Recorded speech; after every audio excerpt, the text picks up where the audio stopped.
Let's sit by the fire for a moment. I'm not here to teach, I'm not here to convince, I'm not here to perform. I lived through something, and this is the story of what it revealed. This isn't for the many, this is for the few. If you're one of them, you'll feel it. Because most men live their entire lives ruled by wounds they don't even know they carry. Every man carries two versions of himself: the boy he once was, and the man he is meant to become. And between them is the shadow, the unprocessed pain, the patterns running in the background, the survival identity pretending it's strength.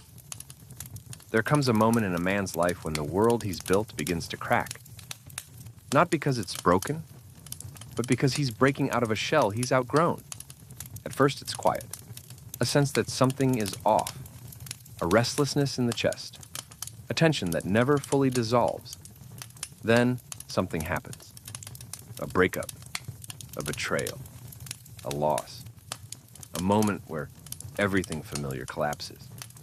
And in that collapse, a man meets a truth he's avoided his whole life. The boy within him has been trying to run the life of the man.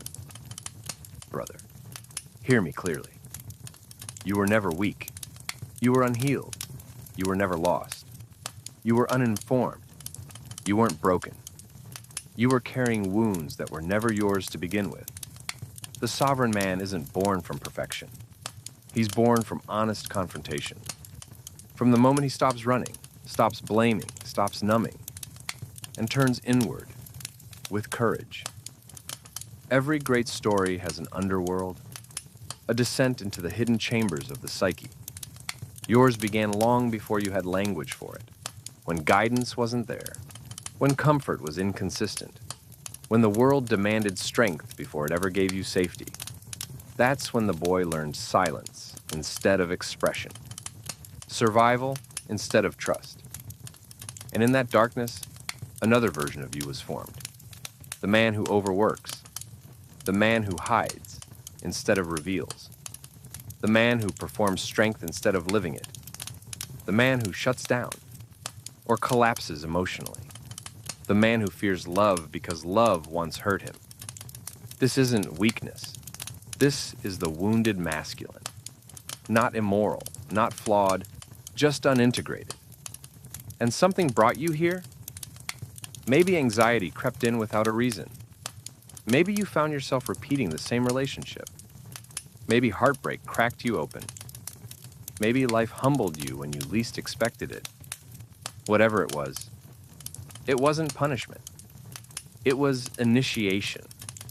A moment where something deep inside said, enough. The boy cannot lead the man anymore. This is the beginning of the real journey.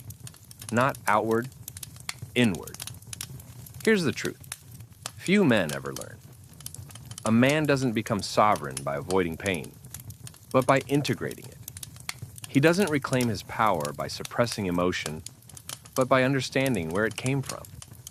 He doesn't become strong by hardening, but by becoming whole. The warrior fights, the boy fears, but the sovereign man understands. He turns wounds into wisdom, triggers into awareness, pain into depth, the past into power. Inside you still lives the boy you once were. He remembers what you forgot. He holds the emotions you never processed, the fears you buried, the shame you never voiced. Every moment you felt unsafe, he remembers. And yet, he also carries your softness, your creativity, your intuition, your heart. You don't become a king by killing the child. You become a king by reparenting him, by becoming the man he needed, by offering protection instead of pressure, by giving love without condition. This is the real awakening. In every myth, the hero meets a dragon before he finds the treasure. That dragon is your shadow, the anger you deny, the fear you mask, the jealousy, resentment, insecurity, the emotional reactions you can't explain, the patterns you repeat even when they cost you. Shadow isn't evil. Shadow is unlived emotion. And when a man finally steps into that darkness with awareness, the monster becomes an ally. He gains grounding, presence, clarity, a calm strength that doesn't need to prove itself.